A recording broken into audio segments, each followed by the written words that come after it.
Welcome back, children, to my channel. And today we are going to start with another interesting story, The Regimental Mena. And this story, it is written by Ruskin Bond. And Ruskin Bond की stories आपने पहले भी बहुत सारी पढ़ी होंगी. And you must be knowing कि he is animal lover. और उनके grandparents, उनके घर में बहुत सारे animals होते थे. उनकी stories you must have read. So this story today, it is about a pet bird, Mena. And you can see in the picture, it's a small bird. And regimental, it means regiment. R-E-G-I-M-E-N-T. Regiment means a large group of soldiers. सैनिक, एक सैनिकों का एक बड़ा सा दल. And regimental means एक ऐसी bird जो इन soldiers के साथ रहती थी. So this is the story, The Regimental Men. Now let us start with the chapter. In my grandfather's time, British soldiers working in India were very fond of keeping pets, and there were very few barrack rooms where pets were not to be found. Dogs and cats were the most common, but birds were also great favorites. Now, this story, it is set up in pre-independence time, means हमारे independence से पहले जब Britishers थे India के अंदर. ये उस समय की कहानी है. और रस्किन बॉन्ड के जो ग्रैंडफादर थे वो ब्रिटिश आर्मी के सोल्जर थे. तो ये बता रहे हैं कि जब ब्रिटिश सोल्जर्स थे इंडिया के अंदर, तो जो उनके बैरक्स होते थे, barracks means there the buildings होती थी जहाँ पर सोल्जर्स रहते थे. और जो उन बिल्डिंग्स के जो रूम्स होते थे, उस समय सबके पास कोई ना कोई एक पेट होता ही था. Mostly there were dogs and cats, लेकिन बर्ड्स भी होती थी. So in one instance means example, a bird was not only the pet of a barrack room but of a whole regiment. His owner was my grandfather, Private Bond, a soldier who had come out to India with the British Army. The bird was a Mena, common enough in India, and grandfather named him Dickens after his favorite author. So now he is telling कि जो birds होती थी या जो भी कोई pet animal होता था वो normally किसी एक person का होता था, लेकिन ऐसा बहुत कम होता था कि एक पूरी regiment के लिए एक कोई pet animal होता था. और वो थी हमारी मैना. और मैना वैसे एक्चुअली में किसकी पेट थी? वो थी रस्किन बॉन्ड के ग्रैंडफादर की. और रस्किन बॉन्ड के ग्रैंडफादर का नेम क्या था? Private bond. और वो एक सोल्जर थे, वो ब्रिटिशर थे, तो वो ब्रिटिश आर्मी के साथ ही इंडिया में आ गए थे. और जो बर्ड थी वो हमारी थी मैना. और ये मैना बर्ड एक बहुत कॉमन सी बर्ड है जो आप आज भी अपने घरों में आसपास आप सुबह देख सकते हैं. स्मॉल बर्ड होती है. और उसका नाम क्या था? डिकेंस. और डिकेंस एक्चुअली में क्या है? डिकेंस, चार्ल्स डिकेंस एक बहुत ही फेमस इंग्लिश ऑथर है जिन्होंने बहुत सारी स्टोरीज और नॉवेल्स लिखे हैं. तो जो ये प्राइवेट बॉन्ड थे, इन्हें ये बहुत पसंद थे डिकेंस, तो उन्हीं के नाम के ऊपर इन्होंने अपनी बर्ड मैना का नाम रख दिया Dickens. Dickens came into grandfather's possession when quite young, and he was soon a favorite with all the men in the barracks at Meerut. So, possession here means ownership, means जो grandfather थे वो उसके मालिक थे. और जब ये बहुत छोटे थे और बर्ड भी छोटी थी, तब इनके ग्रैंडफादर के पास से डिकेंस आ गई थी. और बहुत ही जल्दी ये कहाँ पर पोस्टेड थे? Meerut. Meerut, it is a city in Uttar Pradesh, India. तो वहाँ पर जब ये सारे बैरक्स में रहते थे, तो उनके वहाँ पर ये मैना, ये Dickens, he was very famous. Where the regiment was station, तो जो ये हमारी रेजिमेंट थी, ग्रुप ऑफ सोल्जर्स थे, कहाँ पर थे? मेरठ में. एंड स्टेशन का मतलब होता है posted. Meerut was hot and dusty. The curries were hot and spicy. The general in command was hot tempered and crusty. Keeping a pet was almost the only recreation for the men in the barrack. Now, what he is trying to explain, the Ruskin Bond, he is explaining the weather condition of Meerut. तो मेरठ ही saying बहुत hot था, dusty था, dust था, वहाँ पर उड़ता रहता था. और वहाँ पर जो करीज होती है खाना, जो आपकी लिक्विड सब्जियाँ होती हैं, तो ही सेइंग कि जो खाना था वो भी गर्म और स्पाइसी था.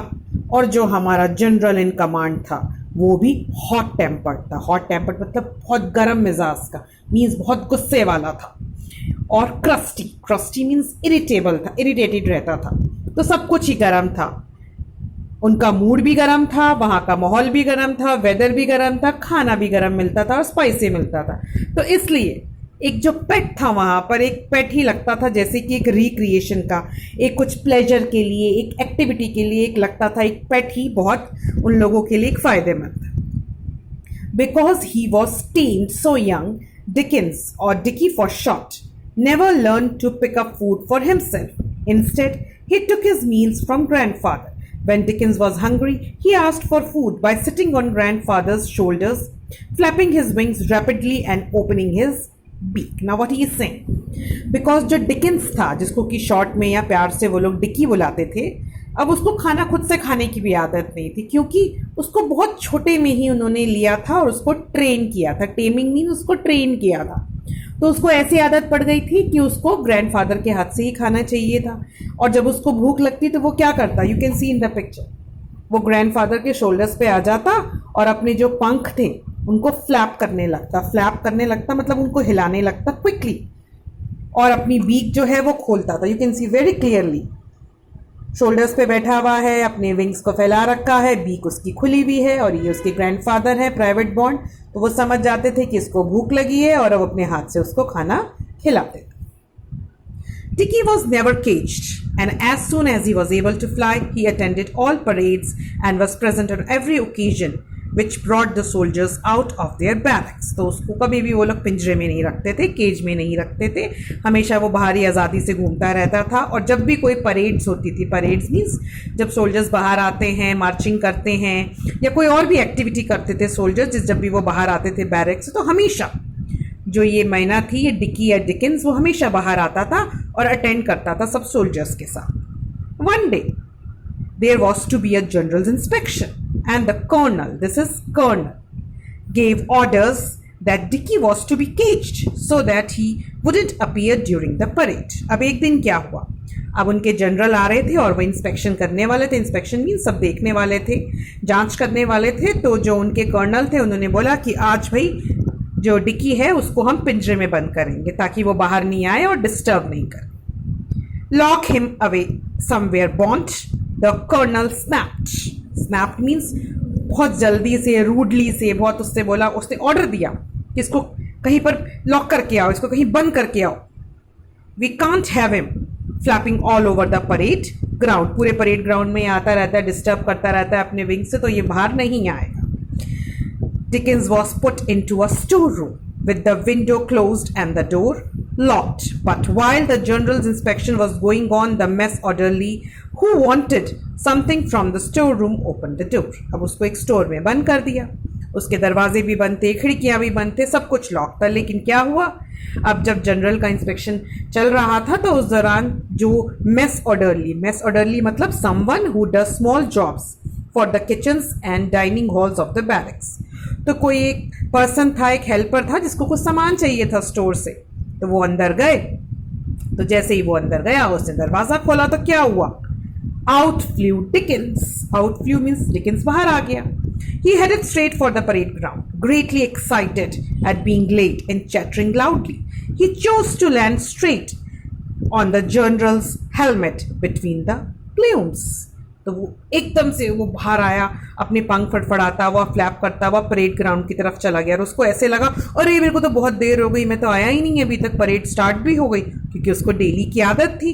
और वो सीधा कहाँ गया, वो सीधा जाकर बैठ गया जनरल के हेलमेट के ऊपर, और वहां पर उसके जो हेलमेट के ऊपर फेदर्स थे उनके बीच में जाकर वो बैठ गया। Here he chattered faster than ever. Chatter का मतलब था जोर से आवाज करना, तेजी से वो आवाज निकालने लगा। Much to the surprise of the general, who was forced to take the helmet off before he could forcefully remove the bird. अब तो क्या हुआ, अब वो रोज से भी ज्यादा तेज आवाज में बोलने लगा, खूब चैटरिंग करने लगा। You can see in the pic. Can you see in the pic? This is the general. और ये उनका हेलमेट है, और हेलमेट के ऊपर ये आपको फेदर्स दिख रहे हैं। तो उन फेदर्स के बीच में जाकर ये डिकिंस बैठ गया। ये आपके पूरे रेजिमेंट है, ये सोल्जर्स है, इनकी परेड इंस्पेक्शन हो रही है, और ये जनरल है। अब क्या हुआ, अब उन्होंने क्या बोला, What the Dickens! exclaimed the general, going purple in the face, for Dicky had expelled his breakfast between the plumes of the helmet. Expelled means removed. तो क्या हुआ, जो जनरल थे वो जोर से चिल्ला, ये क्या हो रहा है डिकिंस, ये क्या कर रहे हो तुम? और वो जैसे ही बोला उन्होंने वैसे ही क्या करा।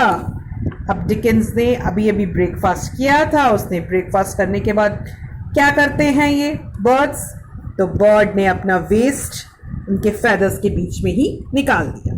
Meanwhile Dicky had flown to the colonel's shoulders to the delight of the man. अब वो क्या हुआ, वो उड़कर जनरल के जो हेलमेट था वहां से उड़कर कहाँ चला गया, कर्नल के शोल्डर पर जाकर बैठ गया। और कर्नल तो हमें पता ही है बहुत स्ट्रिक्ट थे। Out Bond the colonel screamed, take this bird away for good, I don't want to see it again. अब बहुत जोर से वो कर्नल चिल्लाए कि बॉन्ड बाहर आओ और इस बर्ड को ले जाओ, मैं दोबारा इसको नहीं देखना चाहता यहाँ पर। A disappointed private Bond returned to the barracks with Dicky wondering what to do next. To part with Dicky or even to cage him was out of question. In the end, he decided to ask the colonel forgiveness for Dicky's behavior. तो अब क्या हुआ, आपको पता ही है private bond कितना प्यार करता था अपनी मैना से, अपने डिकिंस से। तो उसको समझ नहीं आया कि मैं क्या करूं। वॉन्डरिंग मीन्स वो सोच रहा था मैं क्या करूं, थिंकिंग कि टू पार्ट विद डिकी कि डिकी को छोड़ूं मैं या उसको केज करूं, ये तो पॉसिबल ही नहीं था। तो उसने एंड में सोचा कि चलो मैं ऐसा करता हूँ, मैं कर्नल के पास जाता हूँ और कर्नल से फॉरगिवनेस मांगता हूँ। फॉरगिवनेस मीन्स माफ़ी मांगता हूँ। The colonel gave private Bond a patient hearing, उन्होंने ध्यान से सुना, पेशेंट हियरिंग मतलब ध्यान से संयम से सुना उन्होंने। Then he said consulted his officers and decided that the bird could stay provided he was taken on as a serving member of the regiment. तो उन्होंने बोला ठीक है, उसने अपने सारे सोल्जर्स से, ऑफिसर्स से और सबसे बात की और सब तो उसको पसंद करते ही थे। तो उन्होंने बोला ठीक है, इसको हम रख लेते हैं और ये भी एक हमारी रेजिमेंट का एक मेंबर ही हो जाएगा, जैसे आप बाकी सब आप लोग मेंबर हो, ये भी एक मेंबर हो जाएगा। Now one day what happen, अब grandfather was admitted to the hospital with malaria. Grandfather को मलेरिया हो गया, उनको हॉस्पिटल में ले गए। अब Dicky he couldn't find him anywhere and searched all over the camp in great distress। तो वो बहुत दुखी हो गया। डिस्ट्रेस मीन्स बहुत सैड था, सौरो था, वरिड था कि अरे जो मेरे ओनर है, जो ग्रैंडफादर हैं, प्राइवेट बॉन्ड है, वो कहाँ चले गए। फिर उसको क्या पता लगा, वो सर्च करता रहा। The hospital was a couple of kilometres from the barracks and it wasn't until the third day of the searching that Dickens finally discovered grandfather lying there. So can you now understand that how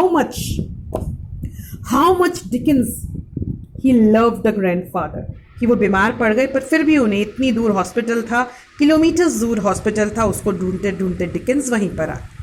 अब क्या हुआ, from then on for as long as grandfather was on the sick list, Dicky spent his time at the hospital. An upturned helmet was placed on the shelf for him near the grandfather's bed and Dickens spent the night inside it.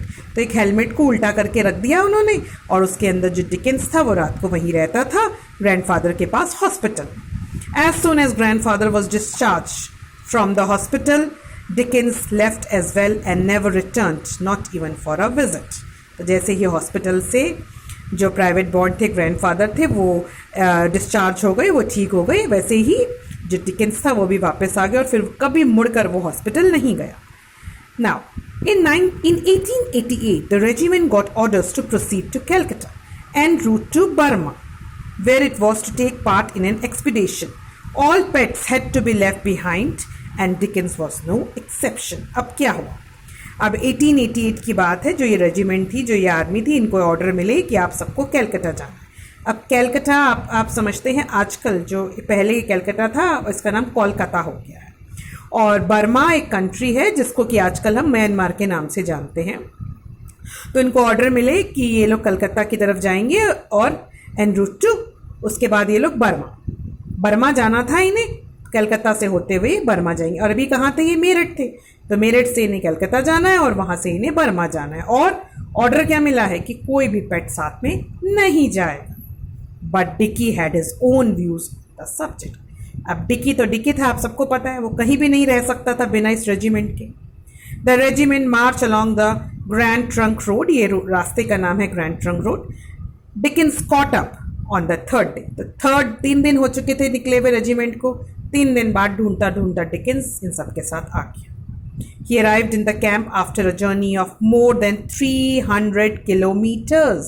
Can you imagine? आप सोच सकते हैं 300 kilometres एक bird, एक छोटी सी bird उड़कर कैसे आई होगी. और इसीलिए वो कैसी हो रही थी? डल, डिजेक्टेड एंड स्टार्व. डल, बिल्कुल उसका चेहरा, उसका बॉडी डल हो गया था. डिजेक्टेड मतलब ऐसा हताश हो गया था. और स्टार्विंग, भूखा प्यासा बिल्कुल. As he still depended on being fed by grandfather. Dependent means हमने पहले पढ़ा था कि कैसे डिकी ग्रैंडफादर के शोल्डर्स पे बैठता था खाना खाने के लिए, तो उसको अभी भी वही आदत थी. तो इसलिए 3 दिन तक वो बेचारा भूखा प्यासा था, उसने कुछ नहीं खाया था. Against the orders deacon set out for Burma along with the soldiers. Orders क्या थे कि कोई भी पेट साथ में नहीं जाएगा, लेकिन डिकिंस तो साथ में चला. Dickens stayed with his regiment all through the expedition. Many of his soldiers' friends lost their life, but grandfather and Dickens survived the fighting and returned safely to Calcutta. अब ये लोग जो बर्मा गए थे, किसी फाइटिंग के लिए गए थे, तो उस फाइटिंग में क्या हुआ? जो बहुत सारे सोल्जर्स थे, उनके फ्रेंड्स थे, वो सब डाई हो गए, लेकिन जो ग्रैंडफादर थे और डिकिंस थे वो बचे रहे और वो सुरक्षित वापस कहाँ आ गए? कोलकाता. अब जो ग्रैंडफादर थे वो क्या बन गए थे? वो कॉर्पोरल बन गए थे. कॉर्पोरल मतलब वो हाई रैंक के हो गए थे. And he was given 6 month home leave. अब उनको लीव मिली और उन्होंने क्या कहा? सारी रेजिमेंट को भी लीव मिल गई, क्योंकि वो लोग अभी लड़कर आए थे फाइट में, तो सबको थोड़ा रेस्ट देने के लिए सबको लीव मिल गई. तो लीव का मतलब था कि उनका घर कहाँ था? इंग्लैंड में. तो सब लोग एक शिप में बैठकर इंग्लैंड की तरफ चल पड़े. During the first part of the voyage means journey, Dicky was his usual cheerful self. cheerful mean खुश था डिकी, जैसे कि स्मॉल बर्ड थी वो खुश रहता था हमेशा. But when the ship left the Suez Canal, Suez Canal क्या है? इजिप्ट की तरफ हम जाते हैं तो रास्ता पड़ता है, कैनाल है, उससे रास्ता छोटा पड़ता है जाने के लिए इंग्लैंड की तरफ. वहां पर क्या हुआ? जो वेदर था वो ठंडा हो गया, grew cold, and he was no longer to be seen on the sails or on the bridge with the captain. He even lost interest in going on deck with grandfather. अब आपको sales पता है क्या होती हैं? Ship के ऊपर एक बड़ा सा ट्रायंगुलर कपड़ा लगा होता है जिससे कि शिप आगे बढ़ता है. या तो वो उस पर बैठता था, या जो आपका ऊपर डेक होता है उसके ऊपर ब्रिज लगा होता है, रेलिंग्स लगी होती है, वहां बैठता था, या वो ऊपर आ जाता था ग्रैंडफादर के साथ डेक पर. थोड़े दिनों से क्या हुआ? जैसे वेदर ठंडा होने लगा, अब वो पानी से जा रहे थे तो क्या हुआ? वो धीरे धीरे दिखना बंद हो गया. और finally what happened? After the ship pass Gibraltar एक जगह है स्पेन की कोस्ट पर. डिकिंस वेंट बिलो मतलब डिकिंस की डेथ हो गई. He never came on the deck again. अब वो ऊपर कैसे आता? He died out. तो क्या करा सबने? Dickens was let out in a Huntley and Palmers biscuit tin and buried at sea. जो हंटली एंड पाल्मर ये कंपनी का नाम है, उसका एक बिस्किट का टिन था. टिन कह लीजिए एक खाली एम्प्टी बॉक्स था, उसके अंदर डिकिंस को रखा और उसको सी के अंदर बरी कर दिया, सी में दबा दिया. Not perhaps with full military honors, but certainly to the sound of grandfather's bagpipes playing the last post. तो अब जैसा कि मिलिट्री में होता है, मिलिट्री के अंदर पूरे उनको सम्मान के साथ, रिस्पेक्ट के साथ उनको बरी करते हैं. पर क्योंकि ये सी थी तो इसलिए ज़्यादा तो कुछ नहीं कर पाए वो. मिलिट्री ऑनर्स मतलब मिलिट्री रिस्पेक्ट के साथ. लेकिन उसके जो ग्रैंडफादर थे उनके पास एक म्यूजिकल इंस्ट्रूमेंट था, बैकपाइप. उस पर उन्होंने एक सॉन्ग प्ले किया, द लास्ट पोस्ट. और लास्ट पोस्ट क्या है?